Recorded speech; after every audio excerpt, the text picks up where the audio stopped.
जैसे ही महादेव का त्रिशूल रावणदास की ओर बढ़ा, कालदंड से एक अकल्पनीय ऊर्जा का विस्फोट हुआ। पूरी युद्धभूमि रोशनी और धूल से भर गई। सिया, आदित्य और हनुमान ने अपने अपने स्थान से इस ऊर्जा को नियंत्रित करने के लिए अपनी शक्तियों का आह्वान किया। रावणदास का अंतिम दाव। रावणदास ने गरजते हुए कहा, यह युद्ध अनंत है। मैं केवल एक योद्धा नहीं, अधर्म और विनाश का प्रतीक हूँ। मेरी हार असंभव है। उसने कालदंड को अपनी आत्मा के साथ जोड़ दिया, जिससे वह और भी शक्तिशाली हो गया। उसकी राक्षसी सेना अब और अधिक क्रूर हो गई और उनका आकार बढ़ने लगा। आकाश में उसकी शक्ति के कारण लाल ग्रहों की चमक और तेज हो गई। सिया का दिव्य स्वरूप। सिया ने अपनी तलवार को दोनों हाथों से पकड़ते हुए देवी दुर्गा का आह्वान किया। उसकी आंखों में दिव्यता थी और उसके चारों ओर आग की लपटें लहरा रही थी।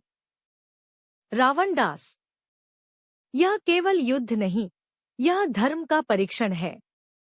तुम्हारा अंत अब निश्चित है। सिया ने अपनी तलवार से कालदंड के चारों ओर बनी रक्षात्मक ऊर्जा को काट दिया। हर वार के साथ उसकी शक्ति और बढ़ती गई।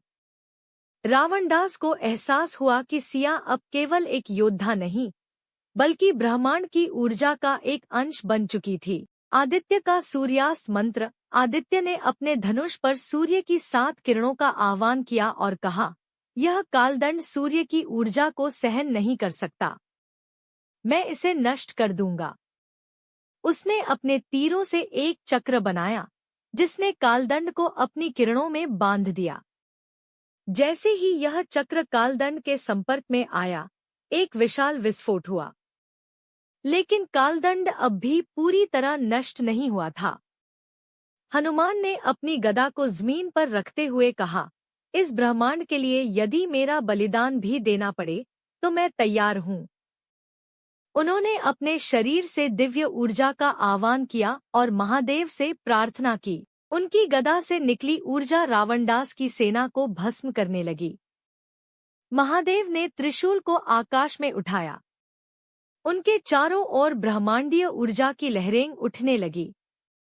रावणदास, तुमने सृष्टि के संतुलन को बिगाड़ा है। अब तुम्हारा अंत मेरे हाथों होगा। महादेव ने त्रिशूल को कालदंड की ओर फेंका। जैसे ही त्रिशूल कालदंड से टकराया, समय रुक गया। कालदंड चकनाचूर हो गया और उसकी ऊर्जा पूरे ब्रह्मांड में बिखर गई। रावणदास ने एक आखिरी बार महादेव को चुनौती दी, लेकिन उनकी शक्ति के आगे वह धूल में मिल गया। युद्ध के बाद जैसे ही रावणदास का अंत हुआ, पूरी युद्धभूमि में शांति छा गई।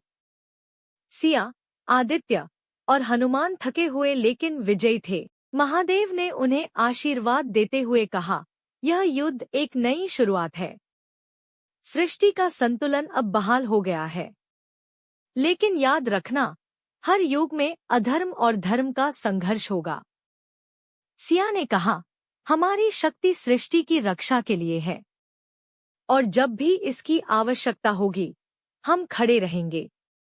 लेकिन युद्ध की समाप्ति के बाद कालदंड की ऊर्जा का कुछ अंश ब्रह्मांड के किसी अज्ञात कोने में गायब हो गया। क्या यह ऊर्जा किसी और खलनायक के हाथ लगेगी? क्या सिया, आदित्य और हनुमान को फिर से अपने कर्तव्य के लिए खड़ा होना पड़ेगा? कहानी समाप्त नहीं हुई। सृष्टि का संतुलन अभी भी चुनौतीपूर्ण रहेगा।